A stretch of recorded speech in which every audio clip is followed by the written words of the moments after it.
നമസ്കാരം, ഞാൻ ഡോക്ടർ ഭാഗ്യ, Cuban health കെയറിലെ ayurvedic physician. ഇന്ന് നമ്മളിൽ പലരും ശാരീരികമായിട്ടും മാനസികമായിട്ടൊക്കെ ഒരുപാട് ബുദ്ധിമുട്ടുന്ന ഒരു അവസ്ഥയാണ് ഒബിസിറ്റി അഥവാ ശരീരഭാരം. ക്ലിനിക്കിൽ വരുന്ന പേഷ്യൻസ് പറയുന്നൊരു കാര്യമാണ്, കുറച്ച് ഭക്ഷണം മാത്രമേ കഴിക്കുന്നുള്ളൂ, പക്ഷേ അവരുടെ ശരീരഭാരം പെട്ടെന്ന് വെക്കുന്നു എന്ന്. ഇതിനുള്ള കാരണം ചിലപ്പം ഭക്ഷണമായിരിക്കില്ല, മറ്റെന്തെങ്കിലും ഒരു കാരണമായിരിക്കും, എന്തെങ്കിലും അണ്ടർലൈൻ കോസസ് ആയിരിക്കും, ചിലപ്പം എന്തെങ്കിലും അസുഖമോ അങ്ങനെ എന്തെങ്കിലും ആയിരിക്കാം. അതുകൊണ്ട് നമ്മൾ കറക്റ്റായിട്ടുള്ള കാരണം അറിഞ്ഞിട്ട് വേണം ഒബിസിറ്റി അഥവാ ശരീരഭാരത്തിന് ട്രീറ്റ്മെൻറ്റ് എടുക്കേണ്ടത്. ജീവിതശൈലി രോഗങ്ങൾ നോക്കുകയാണെങ്കിൽ നമ്മൾ ഏറ്റവും കൂടുതൽ ഇമ്പോർട്ടൻറ്റ് കൊടുക്കേണ്ട ഒരു അസുഖമാണ് ഒബിസിറ്റി. കാരണം അത് ഒരുപാട് ക്രോണിക് കണ്ടീഷനിലോട്ട് നയിക്കുന്നു.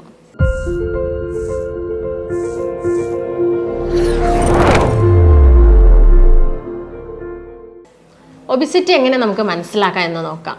ഇത് മനസ്സിലാക്കുന്നത് BMIയുടെ അടിസ്ഥാനത്തിലാണ്, ബോഡി മാസ് ഇൻഡെക്സ്. അതെങ്ങനെയാണ് കണക്കാക്കുന്നത് എന്ന് നോക്കാം. അതായത് weight in kilogram divided by height in metre square. ഇങ്ങനെയാണ് ഇത് മനസ്സിലാക്കുന്നത്. ഇതിൻ്റെ നോർമൽ റേഞ്ച് എന്ന് പറയുന്നത് ഒരു 18.9 മുതൽ 24.9 വരെയാണ്. ഇതൊരു 25ൻ്റെ മുകളിലായാൽ നമ്മൾ ഓവർ വെയ്റ്റ് ഉണ്ടെന്ന് പറയുന്നു. ഒരു 30ന് മുകളിലൊക്കെ ആയാൽ നമ്മൾ പൊണ്ണത്തടി ഉണ്ടെന്നാണ് പറയുന്നത്.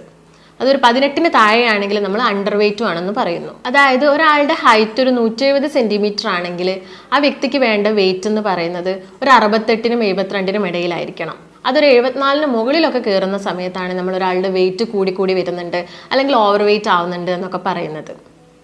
അപ്പോൾ എന്തൊക്കെ കാരണങ്ങൾ കൊണ്ടാണ് ഇങ്ങനെ ഓവർ വെയ്റ്റ് ഉണ്ടാവുന്നത് അല്ലെങ്കിൽ ഒബിസിറ്റി ഉണ്ടാവുന്നത് എന്ന് നോക്കാം.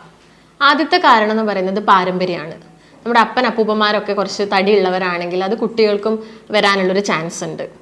അതുപോലെ തന്നെ എന്തെങ്കിലും മെഡിസിൻ ഒക്കെ എടുക്കുന്ന ആളുകൾ, സ്റ്റീറോയിഡ് പോലുള്ള മെഡിസിൻസ് ഒക്കെ ഒരു വർഷത്തോളമൊക്കെ എടുക്കുകയാണെങ്കിൽ പെട്ടെന്ന് വണ്ണം വെക്കാനുള്ളൊരു കാരണമാവുന്നുണ്ട്.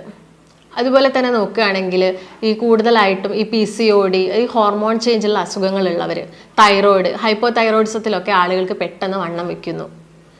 മറ്റുള്ളൊരു കാരണം എന്ന് പറയുന്നത് ഫുഡാണ്. നമുക്കറിയാം, ഈ ജങ്ക് ഫുഡും ഫാസ്റ്റ് ഫുഡിനെയൊക്കെ കൂടുതലായിട്ട് ഡിപ്പെൻഡ് ചെയ്യുന്ന ഒരു കാലമാണ് ഇപ്പം. അപ്പോൾ ആളുകളിൽ വണ്ണോ അതുപോലെ തന്നെ വല്ലാതെ കൂടുന്നു. അതിനോടനുബന്ധിച്ച് വരുന്ന അസുഖങ്ങളും റിസ്ക് ഫാക്ടേഴ്സും കൂടി വരികയാണ്. മറ്റൊരു കാരണം എന്ന് പറയുന്നത് വ്യായാമക്കുറവാണ്. നമ്മളുള്ള ആളുകൾ ഇപ്പം പണ്ടത്തെ ആളുകളൊക്കെ നോക്കുകയാണെങ്കിൽ അവർ കൂടുതലായിട്ടും യാത്രാ സൗകര്യമായിട്ട് എടുത്തിരുന്നത് നടത്തൊക്കെ ആയിരുന്നു. പക്ഷെ ഇന്ന് എല്ലാ വീടുകളിലും ഒരു വണ്ടിയെങ്കിലും ഉണ്ടായിരിക്കും. അതുകൊണ്ട് തന്നെ നമ്മുടെ നടത്തൊക്കെ കുറയും, അതിലൂടെ തന്നെ വ്യായാമമൊക്കെ കുറയുകയൊക്കെ ചെയ്യുന്നു. ഇപ്പം വീടുകളിൽ സ്ത്രീകളെ നോക്കുകയാണെങ്കിൽ അവർ മുൻപ് കാലങ്ങളിലൊക്കെ കൂടുതലായിട്ടും അമ്മിക്കല്ലിലും അതുപോലെ തന്നെ അലക്കൊക്കെ ആയിരുന്നു കല്ലിലൊക്കെ. പക്ഷെ ഇന്ന് കൂടുതലും മെഷീൻ ഡിപ്പെൻഡഡ് ആയി, വാഷിംഗ് മെഷീനും മിക്സിയൊക്കെയാണ് കൂടുതലായിട്ടുള്ളത്. അതുകൊണ്ട് തന്നെ നമ്മളിൽ പലരിലും വ്യായാമം വല്ലാതെ കുറഞ്ഞു വരികയാണ്. ഇതൊരു വലിയ കാരണമാണ്. അതുപോലെ തന്നെ ഉറക്കമില്ലായ്മ. നമ്മൾ നന്നായിട്ട് ഉറങ്ങിയിട്ടില്ലെങ്കിൽ നമ്മുടെ ശരീരത്തിലെ മെറ്റബോളിസം ഒന്നും നടക്കില്ല, കംപ്ലീറ്റ് ഡൈജഷൻ ഒന്നും നടക്കുന്നില്ല. ഇത് ഒബിസിറ്റി അഥവാ അമിതഭാരത്തിനൊരു കാരണമാവുന്നു. പിന്നെ ചില ആളുകൾ, ലേഡീസിന് നോക്കുകയാണെങ്കിൽ പ്രഗ്നൻസിയിൽ അവർ തടിക്കുന്നത് ഒരു കാരണമാവുന്നുണ്ട്. പക്ഷേ അത് നമ്മൾ വേണ്ടത്ര ഒരു എക്സസൈസും ഡയറ്റും ഒക്കെ പിന്നീട് നോക്കുകയാണെങ്കിൽ നമുക്കതൊരു പരിധി വരെയൊക്കെ കുറയ്ക്കാൻ സഹായിക്കും. ഇതുപോലെ തന്നെ ഇപ്പം കുട്ടികളിൽ ഒബിസിറ്റി അഥവാ അമിതഭാരം വല്ലാതെ കൂടി വരുന്നൊരു കാലമാണ്. അതിനുള്ളൊരു പ്രധാന കാരണം നമ്മൾ കൂടുതലായിട്ടും ജങ്ക് ഫുഡും ഫാസ്റ്റ് ഫുഡൊക്കെ ഓവറായിട്ട് കഴിക്കുന്നു. അത് കുഞ്ഞുങ്ങളും കണ്ടുപഠിക്കുകയാണ് ചെയ്യുന്നത്. ഇത് കാരണം അവരിൽ മടി, കോൺസെൻട്രേഷൻ കുറവ്, അതുപോലെ ബ്രീത്തിങ് ഡിഫിക്കൽട്ടീസ് ഒക്കെ കൂടുതലായിട്ടും കണ്ടുവരുന്നുണ്ട്. ഇതിനുള്ളൊരു പ്രധാന കാരണം നമ്മളെ ഭക്ഷണത്തിൽ വന്ന, അതായത് ഭക്ഷണ ക്രമീകരണത്തിൽ വന്ന മാറ്റങ്ങളാണ്. അപ്പോൾ നമുക്ക് എങ്ങനെ ഇത് മാനേജ് ചെയ്യാം, അതായത് ഒബിസിറ്റി നമുക്ക് മാനേജ് ചെയ്യാൻ പറ്റുന്നൊരു മെത്തേഡ് എന്താണ്?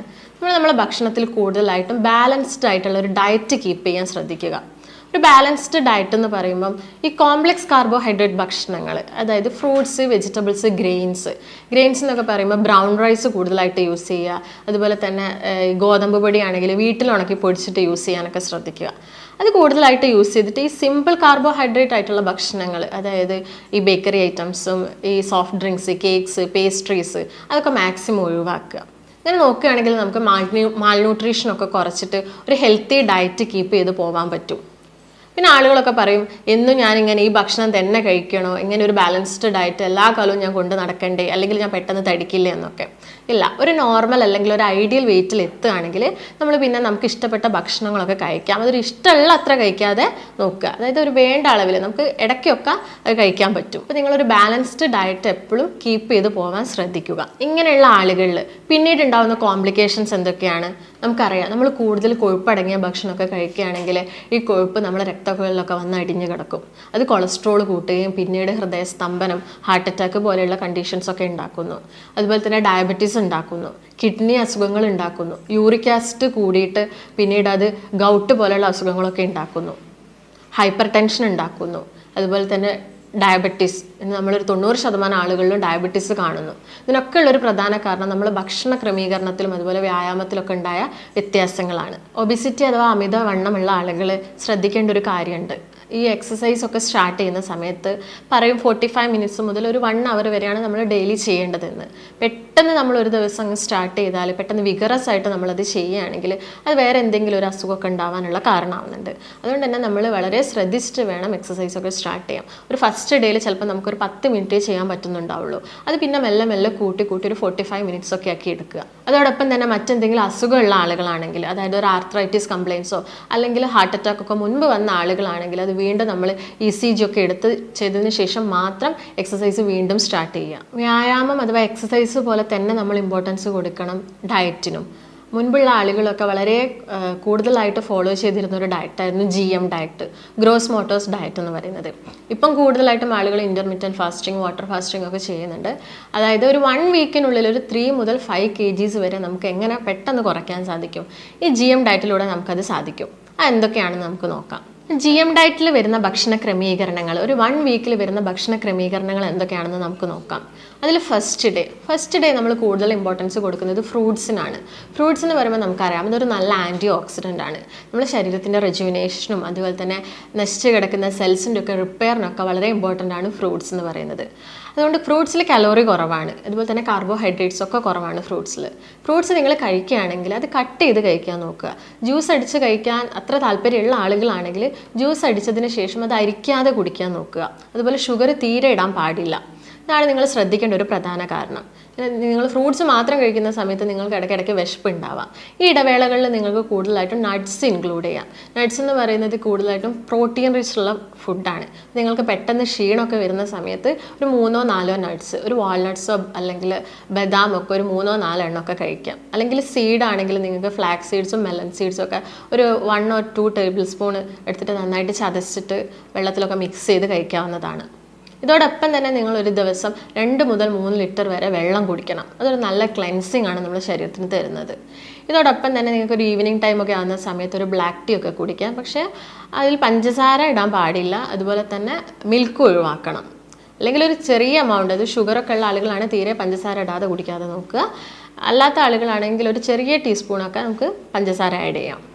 ഇതോടൊപ്പം തന്നെ നിങ്ങൾ കണ്ടിന്യൂ ചെയ്യേണ്ട ഒരു കാര്യമാണ് എക്സസൈസ്. അപ്പോൾ പെട്ടെന്നായിട്ട് വിഗറസ് ആയിട്ട് സ്റ്റാർട്ട് ചെയ്യരുത്. മെല്ലെ പതുക്കെ അതിൻ്റെ ഡ്യൂറേഷനൊക്കെ കുറച്ചിട്ട് അതുപോലെ വെലോസിറ്റി ഒക്കെ കുറച്ചിട്ട് പെട്ടെന്ന് വേണം എക്സസൈസൊക്കെ ചെയ്യാൻ. ഇതോടൊപ്പം തന്നെ സെക്കൻഡ് ഡേയിൽ നിങ്ങൾ എന്തൊക്കെയാണ് കഴിക്കേണ്ടതെന്ന് പറഞ്ഞാൽ കൂടുതലായിട്ട് ഇമ്പോർട്ടൻസ് കൊടുക്കുന്നത് നമ്മൾ വെജിറ്റബിൾസിനാണ്. അതായത് റോ വെജിറ്റബിൾസ് ആയിട്ട് കഴിക്കുക, അല്ലെങ്കിൽ നിങ്ങൾക്കത് ബോയിൽ ചെയ്ത് കഴിക്കാം. ഈ മസാലകളൊന്നും ചേർക്കാതെ ജസ്റ്റ് പെപ്പറും സോൾട്ടും അല്ലെങ്കിൽ ചെറുനാരങ്ങയുടെ നീരൊക്കെ മിക്സ് ചെയ്ത് കഴിക്കാം. അതൊരു സാലഡായിട്ട് നിങ്ങൾക്കത് എടുക്കാം. അപ്പോൾ നിങ്ങളിങ്ങനെ വെജിറ്റബിൾസൊക്കെ കഴിക്കുന്ന സമയത്ത് ചിലപ്പോൾ നിങ്ങൾക്ക് വിശപ്പ് അത്ര സഹിക്കാൻ പറ്റുന്നില്ലെങ്കിൽ ഒരു ബൗൾ റൈസ്, അതായത് ബ്രൗൺ റൈസ് കഴിക്കാം. അതോടൊപ്പം തന്നെ വെജിറ്റബിൾസും ആഡ് ചെയ്യാം. അപ്പോൾ ചപ്പാത്തി ആണെങ്കിൽ കഴിക്കുന്നെങ്കിൽ ഒരു 2 ചപ്പാത്തി കഴിക്കുക, എഗ് വൈറ്റ് ആഡ് ചെയ്യാം. അതിൻ്റെ ഇടവേള സമയങ്ങളിലൊക്കെ നട്ട്സും കഴിക്കുക.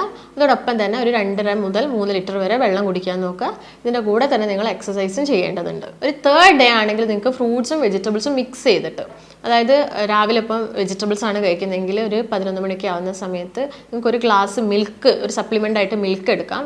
ഒരു ഉച്ചയൊക്കെ ആവുന്ന സമയത്ത് വീണ്ടും ഫ്രൂട്ട്സ് കഴിക്കാം. അങ്ങനെ കഴിക്കുക. ഇപ്പോൾ വെജിറ്റബിൾസ് കഴിക്കുമ്പോൾ കൂടുതലായിട്ട് ഇലക്കറികൾ ഇൻക്ലൂഡ് ചെയ്യാൻ നോക്കുക. അതായത് മുരിങ്ങയുടെ ഇല, ചീരയുടെ ഇല, ചേമ്പിൻ്റെ ഒക്കെ തളിരിലൊക്കെ വെച്ചിട്ട് ഒരു തോരൻ പോലെയൊക്കെ ആക്കിയിട്ട് നിങ്ങൾക്ക് കഴിക്കാവുന്നതാണ്. പക്ഷേ തേങ്ങയൊന്നും ഇടാൻ പാടില്ല. നമുക്കറിയാം തേങ്ങ കുറേ സമയം വെന്താലൊക്കെ അത് വെളിച്ചെണ്ണയായിട്ട് മാറും. അത് ഈ കൊളസ്ട്രോൾ കൂട്ടാനും കൊഴുപ്പൊക്കെ കൂടാൻ സാധ്യതയുണ്ട്. അപ്പോൾ തേങ്ങയുടെ ഉപയോഗം കുറയ്ക്കാൻ നോക്കുക. ഇതോടൊപ്പം തന്നെ വെള്ളം ധാരാളം കുടിക്കാനും ശ്രദ്ധിക്കുക. 4th ഡേയിൽ നമുക്ക് മിൽക്ക് നിങ്ങൾക്ക് ഇടയ്ക്കിടയ്ക്ക് കുടിക്കാം. അതിൻ്റെ പാടയൊക്കെ നീക്കിയിട്ട് മിൽക്ക് കുടിക്കാവുന്നതാണ്. അതോടൊപ്പം തന്നെ ഫ്രൂട്ട്സിനാണ് കൂടുതൽ ഇമ്പോർട്ടൻസ് കൊടുക്കുന്നത്. അതിൽ തന്നെ ഏത്തപ്പഴം അതുപോലത്തെ ഫ്രൂട്ട്സൊക്കെ ഒഴിവാക്കിയിട്ട് കൂടുതലായിട്ടും ഈ പുളിയുള്ള മൈസൂർ പഴം, റോബസ്റ്റൊക്കെ കൂടുതലായിട്ട് കഴിക്കാൻ ശ്രദ്ധിക്കുക. 5th ഡേയിലാണെങ്കിൽ നിങ്ങൾക്ക് അതൊരു സൂപ്പായിട്ട്, വെജിറ്റബിളൊക്കെ ഒരു സൂപ്പായിട്ട് കഴിക്കാം. വെജിറ്റേറിയൻസ് ആണെങ്കിൽ സൂപ്പ്, നോൺ വെജിറ്റേറിയൻസ് ആണെങ്കിൽ ചിക്കനൊക്കെ യൂസ് ചെയ്യുകയാണെങ്കിൽ കൂടുതൽ വെജിറ്റബിൾസ് തന്നെ ആഡ് ചെയ്യാൻ ശ്രദ്ധിക്കുക. ഇങ്ങനെ നിങ്ങൾ ഫ്രൂട്ട്സും വെജിറ്റബിൾസും ഒക്കെ കഴിക്കുന്ന സമയത്ത് നിങ്ങൾക്ക് ഓവറായിട്ട് വിശപ്പ് തോന്നുകയാണെങ്കിൽ നിങ്ങൾക്ക് ഒരു തവി അല്ലെങ്കിൽ 2 തവിയൊക്കെ ബ്രൗൺ റൈസ് കഴിക്കാം. മസാല ഇട്ട കറികളും അങ്ങനെയുള്ള നോൺ വെജൊക്കെ ഒഴിവാക്കാൻ ശ്രദ്ധിക്കുക. 6th ഡേയിൽ നിങ്ങൾക്ക് ചപ്പാത്തി 3 നേരം ചപ്പാത്തി കഴിക്കാം. അതിൻ്റെ കൂടെ തന്നെ എന്തെങ്കിലും നോൺ വെജ് ആഡ് ചെയ്യാം. സ്പൈസസ് ഒക്കെ കുറച്ചിട്ട് നോൺ വെജ് ചിക്കൻ കൂടുതലായിട്ട് യൂസ് ചെയ്യുക. റെഡ് മീറ്റ് കംപ്ലീറ്റ് ആയിട്ട് ഒഴിവാക്കണം. അതിൽ നിങ്ങൾക്ക് ചിക്കൻ ആഡ് ചെയ്യാം. അതോടൊപ്പം തന്നെ എഗ് ഓംലേറ്റ് ഒക്കെ നിങ്ങൾക്ക് കഴിക്കാം. അത് കുറച്ച് പെപ്പറും സോൾട്ടൊക്കെ ആഡ് ചെയ്തിട്ട് എഗ് ഓംലേറ്റ് കഴിക്കാം. പിന്നെ രാത്രി സമയത്താണെങ്കിൽ ബ്രൗൺ റൈസ് യൂസ് ചെയ്യുന്നത് കുറച്ചിട്ട് കൂടുതലായിട്ടും ഓട്സോ അല്ലെങ്കിൽ റാഗി കൊണ്ടൊക്കെ ഉള്ള എന്തെങ്കിലും ദോശയോ അതൊക്കെ കൂടുതലായിട്ട് കഴിക്കാൻ ശ്രദ്ധിക്കുക. ഒരു 7th ഡേയിലാണെങ്കിലും നിങ്ങൾക്ക് ഈ ഫ്രൂട്ട്സും വെജിറ്റബിൾസും അതുപോലെ തന്നെ ചപ്പാത്തിയും ഒക്കെ ലിമിറ്റഡ് ആയിട്ടുള്ള എണ്ണത്തിൽ കഴിക്കാവുന്നതാണ് 7th ഡേ ആകുമ്പോൾ. അപ്പോൾ ഈ ഒരു 1 വീക്ക് നിങ്ങൾ ഈ ഡയറ്റ് ഫോളോ ചെയ്യണമെങ്കിൽ നിങ്ങൾക്ക് നിങ്ങളെ ഫുഡ് ഹാബിറ്റ്സിലും എല്ലാം വന്നൊരു വ്യത്യാസം മനസ്സിലാക്കാം. ശരീരഭാരത്തിൽ വന്നൊരു വ്യത്യാസമൊക്കെ മനസ്സിലാക്കാം. ഇതുപോലെ തന്നെ ഇമ്പോർട്ടൻസ് ഉണ്ട് ഇൻ്റർമിറ്റൻറ്റ് ഫാസ്റ്റിംഗ് അഥവാ വാട്ടർ ഫാസ്റ്റിങ്ങിലൊക്കെ. നമുക്കറിയാം ഇപ്പോഴും കൂടുതലായിട്ട് ആളുകൾ പ്രിഫർ ചെയ്യുന്നത് ഇൻ്റർമിറ്റൻറ്റ് ഫാസ്റ്റിങ്ങും വാട്ടർ ഫാസ്റ്റിങ്ങും ഒക്കെയാണ്. വാട്ടർ ഫാസ്റ്റിംഗ് എന്ന് പറയുമ്പോൾ നമുക്കറിയാം നമ്മൾ വെള്ളം കുടിക്കുക, വിശക്കുന്ന സമയത്തൊക്കെ വെള്ളം കുടിക്കുക. അത് സ്റ്റാർട്ട് ചെയ്യുന്നതിന് മുമ്പേ ലൈറ്റ് ആയിട്ടുള്ള എന്തെങ്കിലും ഭക്ഷണം എടുത്തിട്ട് വിശക്കുന്ന സമയങ്ങളിൽ വെള്ളം കൂടുതലായിട്ട് കുടിക്കുക. വെള്ളത്തിൽ നമുക്കറിയാം കലോറീസും അതുപോലെ തന്നെ കാർബോഹൈഡ്രേറ്റ്സ് ഒക്കെ വളരെ കുറവാണ്. നമ്മുടെ ബോഡിയിലുള്ളൊരു നല്ല ക്ലെൻസറാണ് വാട്ടർ എന്ന് പറയുന്നത്. പക്ഷേ ഇതൊരു മിനിമം ഒരു 42 മണിക്കൂർ വരെ എടുക്കാൻ പാടുള്ളൂ. അതിൽ കൂടുതൽ ഇതെടുക്കുന്നത് ശരീരത്തിന് അത്ര നല്ലതല്ല. പെട്ടെന്ന് ക്ഷീണമൊക്കെ ഉണ്ടാവാനുള്ള ചാൻസ് ഉണ്ട്. ഇൻ്റർമിറ്റൻറ്റ് ഫാസ്റ്റിംഗ് എന്ന് പറയുമ്പോൾ ഒരു 12 hour ഗ്യാപ്പിൽ ഭക്ഷണം കഴിക്കുന്നത്. അതായത് നമ്മൾ ഈവനിങ് ടൈമിൽ ഒരു 5 ഒക്കെ ആകുമ്പോഴത്തേക്കും നമ്മൾ ഡിന്നർ കഴിച്ച്, അതായത് രാത്രിത്തെ ഫുഡ് ഒരു 5 o'clock ഒക്കെ ആകുമ്പോഴത്തേക്കും കഴിച്ചിട്ട് പിന്നെ നമ്മളൊന്നും കഴിക്കരുത്. എന്നിട്ട് നെക്സ്റ്റ് ഡേ മോർണിംഗ് ഒരു 9 മണി അല്ലെങ്കിൽ ഒരു 10 ഒക്കെ ആവുന്ന സമയത്ത് നമ്മൾ ബ്രേക്ക്ഫാസ്റ്റ് കഴിക്കാം. പിന്നെ ആ ഒരു ഡേ ലൈറ്റ് ആയിട്ടുള്ള ഭക്ഷണം കൂടുതലായിട്ട് കഴിക്കാൻ നോക്കുക. ഹെവി ഫുഡ് ഒഴിവാക്കുക. അതാണ് ഇൻ്റർമിറ്റൻറ്റ് ഫാസ്റ്റിംഗ് കൊണ്ട് ഉദ്ദേശിക്കുന്നത്. അപ്പോൾ 3 നിങ്ങൾ ഈ ഡയറ്റൊക്കെ ഫോളോ ചെയ്യുകയാണെങ്കിൽ നിങ്ങൾക്ക് ഈ അമിതഭാരം അല്ലെങ്കിൽ ഒബിസിറ്റി മൂലം ഉണ്ടാകുന്ന പ്രശ്നങ്ങളൊക്കെ ഒരു പരിധി വരെ കുറയ്ക്കാൻ സഹായിക്കും. ഇത്തരം ഒബിസിറ്റി അല്ലെങ്കിൽ അമിതഭാരം കംപ്ലയിൻസ് ഒക്കെ ആയിട്ട് വരുന്ന പേഷ്യൻസിന് നമ്മൾ പ്രോപ്പറായിട്ടുള്ള അവരുടെ അനാലിസിസ് ഒക്കെ നടത്തിയിട്ട് അവർക്ക് വേണ്ട ഒരു ഡയറ്റും അതുപോലെ തന്നെയുള്ള ആയുർവേദിക് മെഡിക്കേഷൻസും നൽകുന്നതാണ്. അപ്പോൾ നിങ്ങൾക്ക് എന്തെങ്കിലും സംശയങ്ങളോ കാര്യങ്ങളോ ഉണ്ടെങ്കിൽ താഴെ കാണുന്ന നമ്പറുമായിട്ട് ബന്ധപ്പെടുക. നമുക്ക് മറ്റൊരു നല്ല ഹെൽത്ത് വീഡിയോ ആയിട്ട് വീണ്ടും കാണാം. നന്ദി.